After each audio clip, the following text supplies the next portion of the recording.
Всем привет и добро пожаловать на мою любимую кухню. Спасибо, что заглянули ко мне в гости, где мы с вами всегда готовим быстро, вкусно, красиво и, главное, полезно.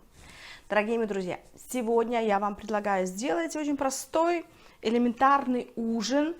Я не знала, что такое придумать нам сегодня к столу, и у меня были цельнозерновые тортилlas, лепешки и одна упаковка фарша. У меня был свиной, и я думаю, что бы такое сделать, вот прям не знаю, чебуреки мы уже делали мои, да, и то, и все, и пробовали, и лазанью, и так далее. И я сегодня придумала, что мы будем на ужин кушать а-ля пирог из лаваша. Если у вас нет цельнозерновых лепешек, тортилlas или тортили, как их называют в других странах, то вы можете легко сделать это блюдо сегодня со мной. Просто, дешево, вкусно, быстро и красиво. Ну что, начинаем с вами готовить. Для того, чтобы нам приготовить сегодняшний пирог, нам нужно будет с вами взять одну такую вот побольше форму для того, чтобы мы вымешали с вами фарш, одну поменьше форму, где мы с вами будем делать заливку для нашего будущего пирожка, то, естественно, огнеупорную форму, где он и будет выпекаться, маленькая кисточка, чтобы мы смазали маслицем огнеупорную форму, вот венчик такой, опять же, для того, чтобы мы с вами смешали все ингредиенты для заливки, маленькое полотенечко. Ну и из продуктов у меня 700 грамм свиного фарша, сегодня у меня свиной, 200 грамм тертого сыра, 2 яйца, смесь каких-то специй вместе с травками, не знаю, как они называются, но там уже добавлена соль, поэтому соли я не буду больше добавлять другой.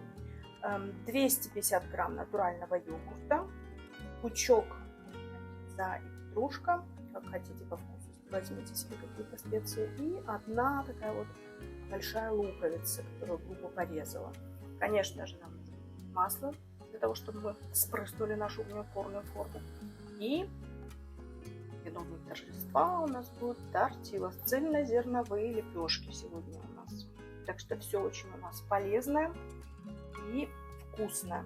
Лепешек я взяла 4 штуки, но мы посмотрим, сколько у нас уйдет на приготовление этих рулетиков нашего будущего пирога. Ну а теперь приступаем к самому интересному процессу приготовления. Первым делом давайте мы с вами приготовим начинку для пирога. Для этого мы смешаем с вами наш фарш. Бум. К нему же отправим лук, зелень и, конечно же, наши специи. Теперь все это хорошенько вымешаем чистыми ручками, без колечек. Я не надеваю перчатки, хотя некоторые из вас пишут в комментариях, что это не эстетично, у меня длинные ногти. Но, дорогие мои друзья, хозяюшки, ну скажите, пожалуйста, когда вы делаете для членов своей семьи какой-либо обед или ужин, какое-то блюдо, вы одеваете резиновые перчатки? Вот скажите честно, вот признайтесь в этом. Ну, конечно же, нет. И я считаю, что когда мы это делаем чистыми руками, то мы ощущаем как бы лучше консистенцию того же самого вот фарша, который я сейчас делаю. Да. Так что, пожалуйста, не ругайте меня. Ногти я тоже не собираюсь подстригать для того, чтобы записать какое-либо видео. Я считаю, женщина должна всегда быть женщиной. Если она любит длинные ногти и у нее руки чистые, то, конечно же, это все можно делать ручкой. Вот фарш у нас уже и готов. Видите, он такой получился у нас красивый, разных ярких цветов за счет зелени. Теперь я опять же помою руки, и мы с вами сделаем заливку для нашего пирожка. Отставляем фарш пока в сторону, берем мисочку поменьше, которую я вам показывала, и теперь в нее мы выливаем 2 яйца, йогурт и тертый сыр. Я немножечко оставлю тертого сыра для того, чтобы присыпать уже сам пирог, когда он уже будет перед самым заходом в нашу духовочку. Теперь мы берем венчик и все это просто-напросто перемешиваем. Попробуйте обязательно свой фарш, хватает ли в нем соли, для того, чтобы, если не хватает, то тогда вы добавите соль именно в эту самую заливку. У меня все нормально, я не хочу пересаливать, и поэтому я не добавляю соль в эту прелесть. Заливка готова. Такой вот она консистенция, ну, обыкновенная заливка. Теперь мы отставляем заливку и берем наши прекрасные лепешки и будем на них выкладывать наш фарш. Огнеупорную форму мы также поставим чуть поближе и спрыснем ее растительным маслом. Для того, чтобы у нас ничего...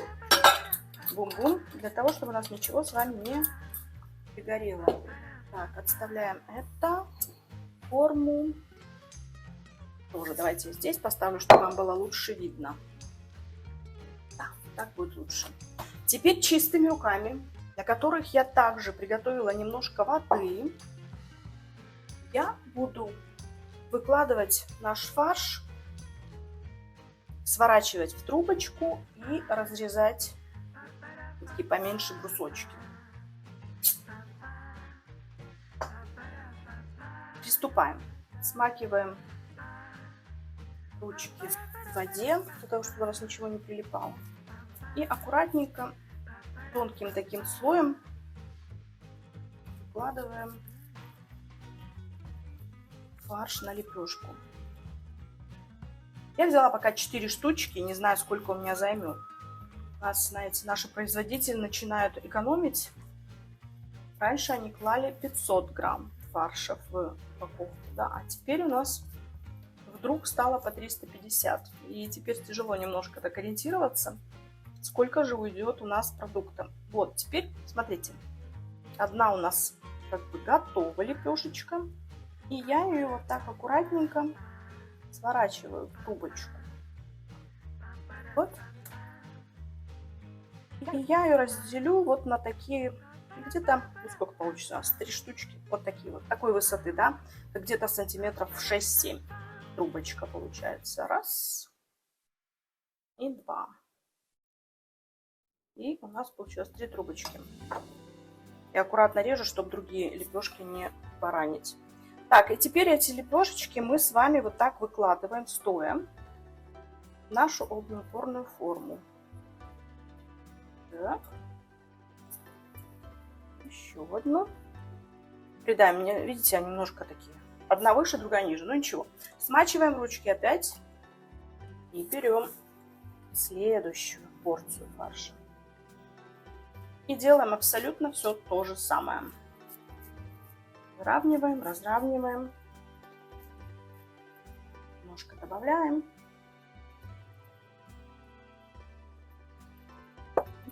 И теперь сворачиваем следующую нашу а-ля корж. Так вот. И разрезаем.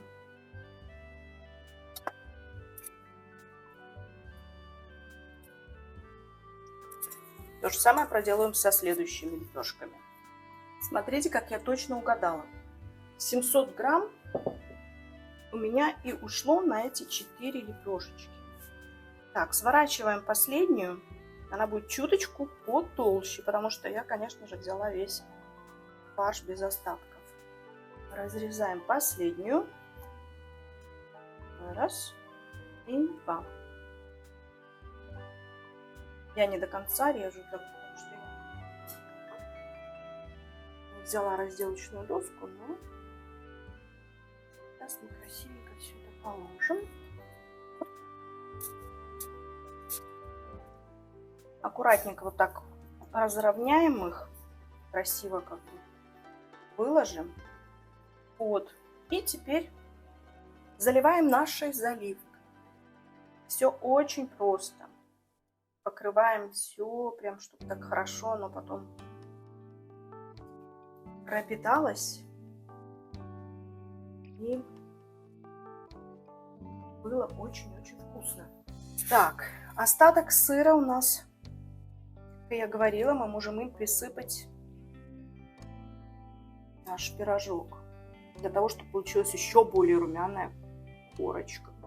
Немножко польем еще эту, сыпем ее, так, разровняем этот сырок. Вот и все, мои дорогие. Наш пирог готов к отправке в разогретую духовку. Я ее разогрела до 180 градусов. И вот такое чудо у нас через 35 минут будет уже готово. Так что очень скоро я вам покажу результат. Дорогие мои, смотрите, что у нас с вами получилось. Вот, смотрите, такой пирожок у нас красивый, пахнет неимоверно хорошо. Я немножко украсила его шпинатом, естественно.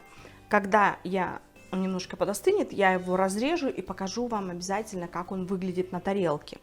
Подавать я его буду с каким-то салатом, но, дорогие мои, все произошло настолько быстро, и запах совершенно потрясающий у нас в кухне, и я знаю, что этот рецепт очень и очень вкусный, экономичный и простой, а главное быстрый.